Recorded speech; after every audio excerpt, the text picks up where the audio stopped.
죽겠어. 아이고, 힘들냐. 자, 우리 조그만 책 개념 필기 노트에 60페이지를 펴 주십시오. 60페이지. 자, 제목, 이제 뭐, 내용은 별로 안 어려운 것만 남았습니다. 자, 제목은, 자, 열의 출입 이렇게 돼 있을 거예요.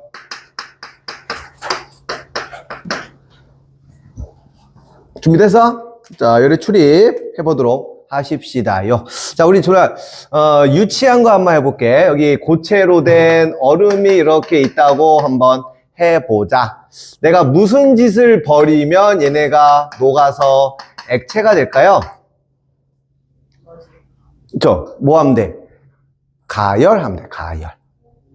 당연한 거죠? 그렇죠? 또한 액체를 내가 라면 끓일 건가 봐요. 내가 기체를 만들려고 합니다. 뭐 하면 돼? 가열하면 돼, 가열하면. 자, 그래서 내가 얼음에 가열하고 물을 가열을 하게 되면 우리가 상태 변화를 일으킬 수 있는 거예요. 오케이? 거꾸로 기체를 내가 액체를 내가 고체로 만들 수도 있나요? 그쵸? 뭐 시키면 돼요? 왜 놀래? 처음 배웠어? 와, 언빌리버블이야? 자, 내가 무슨 짓 하면 돼요? 내가 뭐 하면 돼? 그쵸? 얼리면 돼. 냉각시키면 돼요. 냉각시키면 되는 건데, 자, 지금 표현 잘 들어보세요. 그러면 저 얼음 입장에서는 열을 흡수해야지 액체나 기체가 하는 건 맞아? 맞아요?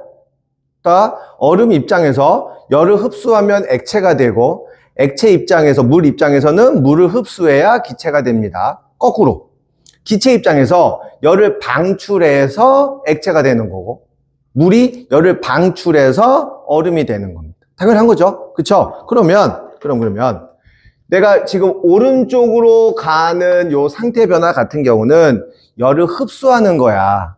그래서 우리가 뭐라고 부를 거냐면 흡열 반응 이렇게 얘기를 할 거고요. 그쵸? 그 다음에 거꾸로 내가 지금 왼쪽으로 가는 거는 열을 바깥으로 보내야 돼. 그러면 발열 반응 되는 건 맞냐? 그렇지? 그러면 물질 입장에서는 흡열되면 에너지가 증가하는 거죠. 그쵸? 이때 흡열 반응이 되면 주위의 온도는 그러면 올라가는 거 내려가는 거야? 내려가는 거죠. 그래서 주위의 온도는 주위의 열 에너지는 감소하는 거고 똑같지만 발열 반응 같은 경우는 주위의 온도는 뭐 하는 거냐면 증가하는 거예요. 그러니까 이게 내가 왜 이걸 설명하고 있냐면 기준을 좀 보셔야 돼. 물질을 기준으로 뭐 에너지가 증가하는지 감소하는지를 물어볼 수도 있고 주변부를 기준으로 증가하는지 감소하는지도 물어볼 수 있다는 겁니다. 말 표현 이해되죠? 그래서 얘는 어렵다가 아니라 자꾸 낚여요. 알겠냐? 그래서 선생님이 이거 할 때 항상 해주는 얘기가 있는데 요새는 사는 게 참 좋아졌다고 얘기만 하잖아. 엄마, 아빠, 할머니, 할아버지 들어보면 선생님도 어릴 때는 조금 그렇게 과학기술이 막 뛰어나거나 그러지는 않았습니다. 특히 이제 화장실 같은 데 가면, 특히 공용화장실 같은 데 가면, 막 진짜 심각한 데가 좀 많이 있었어. 지금처럼 의자식, 양변기식, 뭐라 하냐? 좌식 변기라고 하나? 양변기식 변기라고 하죠. 이런 게 있는 데가 흔치는 않았어요. 우리가 보통 이제 쪼그려 싸라고 알아? 쪼그려 싸? 이렇게 쪼그려 앉는 거? 물 내리는 거 있는데 정말 약간만 좀 지방으로 가면 거기가 이렇게 뚫려 있는 데도 많았어. 거기에 덩이 진짜 덩덩하게. 그래서 가끔 여름에 이렇게 잘못 조준하면 그 덩이 튀어서 다시 내 엉덩이 어쨌건 근데 여름에는 그래서 이게 덩을 싸고 봐서 거기가 이제 흥건이 있으면 덩을 싼 다음에 빨리 엉덩이를 빼줘야 돼요. 그 덩물이 튀어 올라와서 내 토 나와, 씨. 근데 여름은 그게 문제인데 겨울에는 걔네가 얼어. 그럼 얼면 그 이게 덩덩어리에 나만 싸는 게 아니라 누군가 싸고 누군가 싸고 누군가 싸고 누군가 싸고 이렇게 탑이 쌓여요. 그러면 어느 순간 되게 가까이 있어. 그러니까 이게 얼면 문제가 생긴단 말이야. 그래서 얼지 않게 하기 위한 선조들의 지혜가 있습니다. 그래서 요쪽 근처에다가 세수대야 혹은 양동이에다가 물을 이렇게 담아놔요. 왜? 물이 겨울에 어떻게 될까? 얼죠. 물이 얼어요. 그럼 물이, 액체가 얼면서 주변의 열을 뭐 할까? 액체가 고체가 되면서 물이 얼면서 주변의 열을 발산시키는 거야. 그러면 그나마 덩이 잘 안 얼어. 물론 요새는 니네 공용화장실 아무리 더러운 데 가도 그 안에 수도 얼지 말라고 이렇게 열풍기 같은 거 틀어놓는다든지 히터 틀어놔서 요새는 화장실이 따뜻하죠. 근데 옛날에는 안 그랬어. 그래서 옛날에 노인들이 보통 1월, 2월에 많이 돌아가셨어. 왜냐면 니들은 지금 학문에 힘쓰지만 그 노인분들은 이렇게 일 볼 때 학문에 힘쓰잖아. 맞잖아요. 니네가 학문에 힘쓰듯이 그분들도 학문에 힘써. 그럼 추울 때 학문에 힘쓰다 보면 여기 뇌혈관이 잘 터져요. 그래서 도련사 하신 분이 생각보다 많았어. 라고 나도 역사책에서 읽은 거예요. 오해하지 마세요. 그렇죠? 경험한 거 아니야. 자, 경험한 거 아니야. 그렇죠? 진짜야.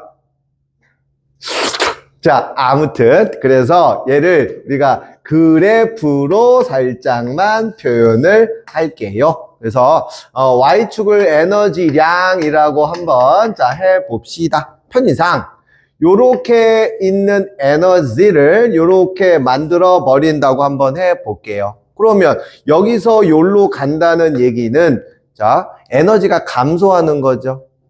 그러면은 한다. 내가 갖고 있던 에너지가 감소한다는 뜻이에요. 그러면 주변부로 열을 뭐 한다는 얘기야? 발산시킨다. 그래서 C, 발열반응이라고 부르는 거고, 반대로 차가운 물질을 큰 물질로 높은 에너지로 만들어 버릴 거예요. 우리 얘를 뭐라 부를까? 흡열반응입니다 라고 하시면 되는 거야. 어렵지 않죠? 또한 얘는 단어 표현이에요. 여기서부터 요만큼 혹은 여기서부터 요만큼의 차이를 우리가 뭐라고 부를 거냐면 반응할 때 출입하는 열 해서 반응열이라는 단어를 써. 반응열.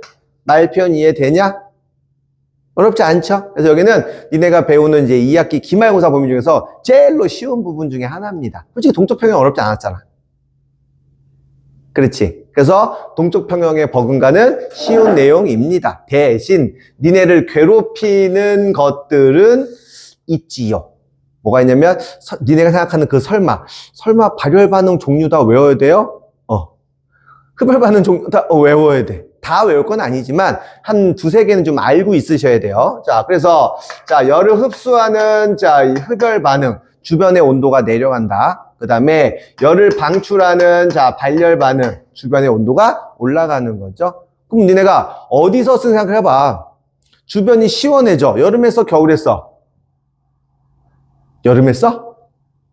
여름에 쓰지, 뭘 물음표 또. 야, 주변부가 시원해져. 에어컨이 대표적으로 흡열 반응이잖아. 그럼 발열 반응은 언제 쓸까? 주변부의 온도가 올라가는 거니까 겨울에 쓰겠지. 그래서 우리가 흡열 반응하면 절대 까먹지 마세요라고 하는 게 광합성은 제발 좀 까먹지 마라. 광합성이 대표적인 흡열 반응이에요. 왜 그럴까요? 빛 에너지 흡수하잖아. 그 다음에 발열 반응의 대표가 뭐냐면 연소 반응. 불 태울 때 열 발생하는 거. 이 두 가지. 광합성, 연소 반응 이 두 가지는 꼭 알고 나머지 것들은 몇 가지 책에 나와 있는 거 살짝 보시면 흡열 반응 할 때 광합성 말고 아마 그거 안 나오냐? 염화 암모늄 용해되는 거? 그렇죠? 이 염화 암모늄 맞냐 그거? 이름? 아니냐? 질산 암모늄이냐? 이름 뭐냐 그거? 질산 암모늄이야? 그래서 질산 암모늄이라는 물질이 있는데 걔가 물에 녹아 들어가면서 주위에를 흡수한대. 그럼 니네가 겨울에 손난로처럼 들고 다니는 거 만들 수 있는 거예요. 물론 여름에 쓰는 거죠. 그래서 뭐 질산 암모늄이 물에 녹는 거, 용해되는 거 대표적인 흡열 반응입니다. 오케이? 그리고 그 탄산수소 나트륨이라는 게 있어. 좀 이름이 어려워. 탄산수소 나트륨이라는 게 있는데 얘는 뭐에 쓰냐면 그 빵 만드는 거 관심 있는 사람 좀 알 건데 밀가루 반죽 해가지고 거기에다가 가루 같은 거 넣어요. 그 다음에 오븐에 데워. 그럼 오븐에 가열시키면 빵이 부풀어 오른다? 왜? 밀가루가 구우면 부풀어 올라? 아니에요. 밀가루 부풀어 오르지 않습니다. 그러면 왜 부풀어 오르냐면 거기에 요 탄산수소 나트륨을 넣어주면 얘가 가열되면서 분해돼요. 분해되면서 얘가 뭐가 나오냐면 이산화탄소가 발생해. 그 이산화탄소 때문에 밀가루가 이렇게 부풀어 오르는 거야. 오케이? 그래서 얘를 열을 가해서 분해한다라고 해서 열 분해 반응은 대표적 세 가지 요거 자 광합성 반응, 그다음에 질산암모늄 용해 반응, 탄산수 나트륨 열분해 반응은 시험에 많이 나오는 것들이니까 요 세 가지는 조금 알아뒀으면 좋겠습니다. 알겠죠? 그 다음에 발열 반응, 연소 반응 말고 또 뭐 있을까? 어떤 거? 세포. 세포호흡? 오, 세포호흡도 좋아. 세포호흡도 대표적인 발열 반응이에요. 우리가 세포호흡에서 발생한 열을 어디다 써? 체온 유지에 쓰잖아. 그렇죠? 또 뭐 있을까? 뭐 책에 또 뭐 나오냐? 발열 반응에. 책 안 갖고 왔어? 자, 그래서 산성 물질에 일반적인 금속을 넣으면 수소기체 발생하잖아. 그때 대표적인 이게 발열 반응이고 우리가 배웠던 것 중에서 중화 반응도 대표적인 발열 반응이잖아요. 중화 반응도 대표적인 발열 반응이니까 우리가 이 정도는 조금 알아두는 게 좋다는 거예요. 알았지? 나머지는 뭐 문제 풀면서 다시 한번 뭐 예를 보도록 하고 우리가 오늘 배우는 포인트는 이게 아니에요. 포인트는 이게 아니고 지금부터 배우는 포인트를 얘기를 할 겁니다. 자, 이건 약간의 계산이 필요할 거야. 뭐 거창한 계산은 아니니까 내가 니네한테 어렵다고 얘기하잖아. 나 그렇게 착한 남자. 상남자 특 뭐야? 어려우면 어렵다. 쉬우면 쉽다. 하남자 특이야? 개새끼야. 아니 제가 뭐라 했습니까? 이미 눈빛 자체가 니는 상남자가 아니잖아 라고 보고 있잖아 지금. 저는 상남자는 그 뭐라 그래? 아무 말 없이 아무 말 없이? 아무 말 없이 학생의 성적을 떨어뜨려. 그럼 상남자야 하남자야? 나가야 돼. 자, 그래서 선생님이 봐봐 얘들아, 이걸 이렇게 좀 이해를 해보시면 좋을 것 같아요. For example, 자, 물하고 모래를 갖고 왔어. 해놓고는 내가 똑같은 열로 가열할 거야. 어떤 게 온도 변화시키기 어렵습니까? 물. 그 두 개가 뭐죠? 아이씨, 물과 모래가 있다고. 그게 어렵니? 물과 모래가 있어. 어떤 게 온도 변화시키기 어렵냐? 뭐예요? 어? 쟤는 좀 아니에요. 지금 쟤는 좀 내가 어떻게 할 방법이 없는데? 너 아까 이거 할 때 막 되게 놀라더니 서진아 누구야? 셋 다 틀렸어. 왜요? 니네는 고정관념이 있어. 머릿속에 당연히 같은 양을 갖고 왔겠지라는 고정관념이 있어. 무자. 자, 무슨 얘기냐면 이거야. 만약에 같은 양이면 물의 온도 변화 시키기가 훨씬 더 어려워요. 물이 온도 변화가 잘 안 되는 거야. 그러니까 네 몸이 물로 돼 있잖니. 맞잖아. 그쵸? 그런데 자, 예를 들어서 모래는 내가 1톤을 갖고 오고 물을 내가 1g 갖고 왔어. 어떤 게 온도 변화 시키기 더 어려워요? 당연히 물이잖아. 그래서 자, 온도 변화시키는 정도를 우리가 비열이라는 단어를 쓸 거거든요. 그래서 비열이 크다 작다 할 때는 일단은 같은 양을 퍼와서 하는 거야.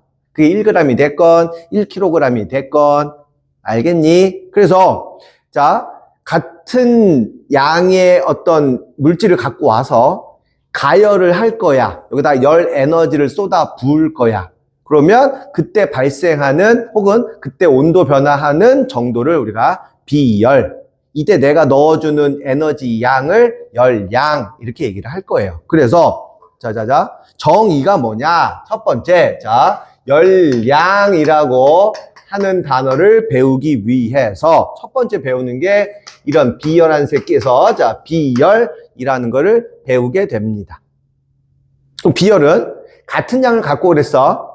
그렇죠? 그러면 단위마다 g을 쓸 수도 있고 킬로그램을 쓸 수도 있는데 우리가 일반적으로는 g을 더 많이 써요. 아마 내 기억으로는 중학교 때는 아마 킬로그램을 배웠던 것 같아.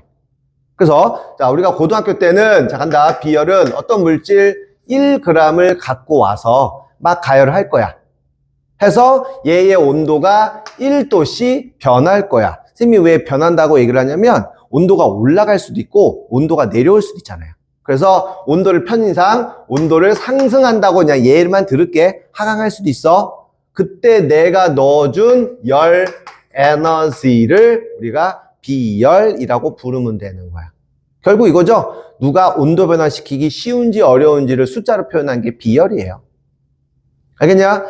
자, 이것도 봤을 때 식으로 잠깐 표현할 수 있을 것 같아.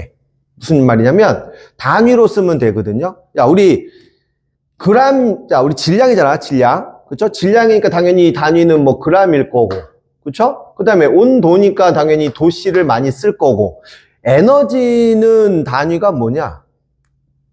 줄. 원래 에너지 단위가 되게 길지? 그래서 줄여서 줄 쓰잖아. 또 뭘 믿고 있어.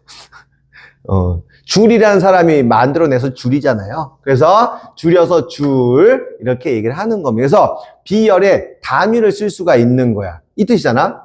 1g의 물질을 1도씩 높이는 데 필요한 열양, 열 에너지. 그래서 단위 자체가 1줄을 사용을 하면 1g 물질을 1도씩 상승시킬 수 있습니다. 이게 비열의 단위가 되는 거야. 그래서 과학은 조금만 좀 관심 있게 보면 단위를 보면 식 자체도 다 해결이 돼요. 맞잖아. 1줄을 넣었더니 1g 물체가 1도씩 높여졌어. 그게 이제 비열이 1이라는 물질의 특징이거든. 내 말 이해됩니까? 이해됐어? 자, 그 다음. 자, 예를 들어서 여기 자 봐봐. 비열이 1인 애가 있다고 칠게요. 비열이 1이란 뜻은 1g을 갖고 왔을 때 1도씩 온도가 올라갈 때 1줄의 에너지가 필요하다. 뭐 이런 뜻이겠지? 자, 내가 얘를 10g을 갖고 왔다. 그리고 온도를 내가 4도씩 높였다고 한번 해볼게요. 그러면 1g의 물질을 1도 높이는데 1줄의 에너지가 필요하대. 그러면 10g을 4도씩 높였어. 에너지 얼마 필요할까? 40줄 필요한 거죠? 졸라 어려운 수학이냐? 지금 맞아? 내 말 이해돼요? 그래서 내가 넣어준 에너지량을 우리가 뭐라고 부를 거냐면 열양. 오케이? 결국 열양은 얘들아 봐봐. 열양은 열양은 비열만 알면 질량하고 온도만 곱해버리면 내가 넣어준 총 에너지 양을 구할 수 있는 거지. 내 말 이해돼요? 열양이라는 거는 비열만 알면 얘네의 질량과 얘네의 온도 변화를 다 곱하면서 계산할 수도 있다는 거잖아. 그러냐 안 그러냐? 제 말 이해되니? 말 이해됐어 안 됐어? 괜히 이거 식으로 쓰니까 어려워 보여? 이거 만약에 비열이 1이 돼가 있어. 그럼 비열이 1이란 뜻은 1g을 갖고 와서 1도 높이는데 1줄이 필요하다 이 뜻이잖아. 그러니까 비열에다가 갖고 온 질량과 온도 변화만 곱해버리면 내가 넣어준 총 에너지량, 이게 열량이라고. 내 말 이해되죠? 그래서 얘를 아예 식으로 표현을 할 겁니다. 우리가 보통 비열을 소문자로 C라고 쓰고요. 오케이? 질량은 우리가 M이라고 쓰고요. 그 다음에 얘는 온도가 중요한 게 아니라 온도가 몇 도 올라갔는지 중요하잖아. 물론 내려갈 수도 있다. 온도 올라가는 것만 나오는 건 아니에요. 그래서 온도 변화를 우리가 델타 T라고 쓸 거야. 그래서 기호를 어떻게 쓸 거냐면 열량은 우리가 Q라고 쓸 거고 비열은 C, 질량은 M, 온도는 델타 T라고 쓰는 겁니다. 당연히 얘들아 그 열량이니까 단위는 줄이겠죠? 왜냐면 비열의 단위가 줄 퍼 그램 도씨잖아. 그러면 곱하기 요거는 그램이고 얘는 도씨니까 어떤 일이 벌어져? 약분 돼서 단위가 줄만 표현되겠지 뭘.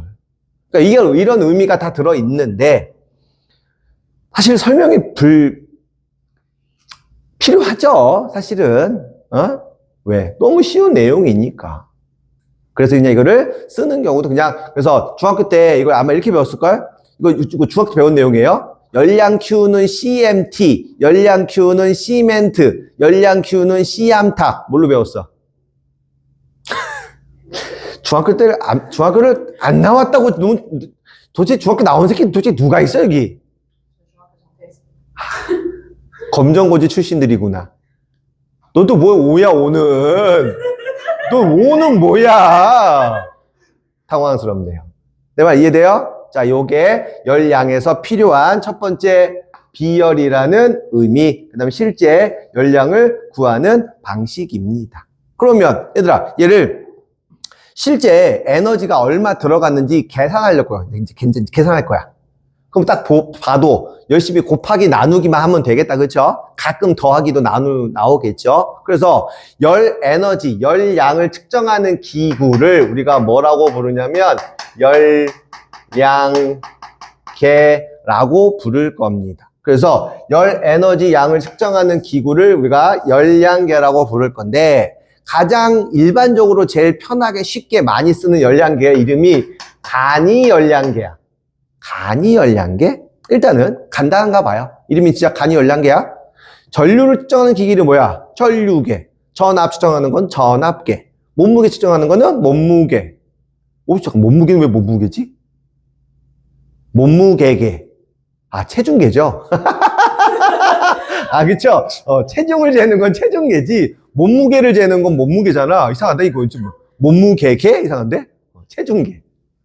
다음 자, 좀 간이 열량계 말고 좀 더 복잡하고 디테일하게 만든 열량계가 있는데 영어로는 범 열량계예요. B-O-M-B. 범이 뭐야? 범. 뭐예요? 개새끼들아. 영어 못하죠, 그렇죠?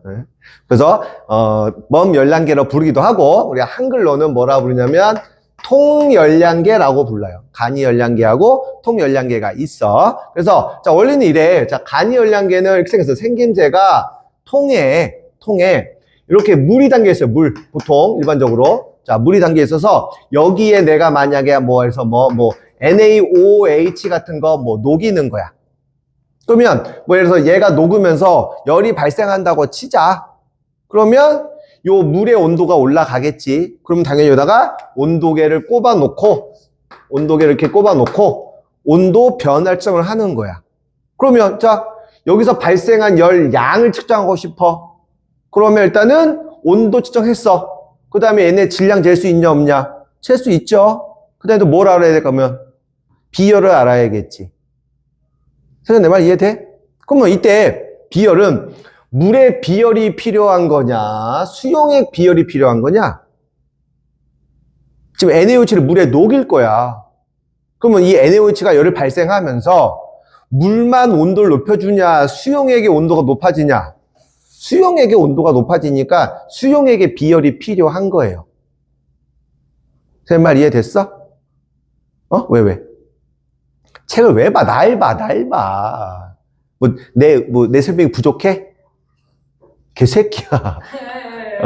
자, 그래서 우리가 이게 간단하게 만드는 걸 우리가 간이 열량계인데, 이 간이 열량계의 단점이 있습니다. 물론 여기다 뭐, 물론 책에는 그래 좀 달라. 내가 간략하게 그림을 그린 거야. 뭐 밀봉시키고 막 다 했는데, 요거에 문제가 있어. 무슨 문제냐면, 여기 발생한 열이 요 수용액의 온도만 높이는 데 사용되는 게 아니라, 통의 온도도 올라가잖아. 그럼 통의 온도가 올라간다는 얘기는 발생한 열이 통으로 전달된 거예요. 그러면 통으로 간 열 에너지는 내가 계산할 수가 없잖아. 그래서 얘는 사실 정확한 값이 돼, 안 돼? 안 되는 거야. 알겠습니까? 그래서 이름이 간이열량계입니다. 그래서 이 간이열량계는 주로 한 중화반응 정도는 실험에 많이 이용하기는 해. 그래서 이 통으로 전달된 열, 뭐 이런 거는 뭐 계산하기가 조금 어렵습니다. 이렇게 나온 거야. 그래서 요거를 조금 보완해서 좀 더 디테일하게 만들고 싶은 게 뭐냐면 통열량계예요. 알았어? 그러면 통열량계는 어디까지 온도를 측정할 수 있을까? 통의 온도까지 측정을 다 하는, 따로따로 다 하는 거야. 내 말 이해됐어? 쌤 잘 나오냐, 이쪽에? 쌤은 나 안 나와? 그러면 이렇게 나오냐? 알았어. 자, 통열량계는 뭐냐면 똑같이 생긴 통인데 얘가 훨씬 더 이렇게 디테일하게 생겼어. 이거 잠깐만 키우자. 키워서 해놔야겠지. 나 나오는 것 같은데?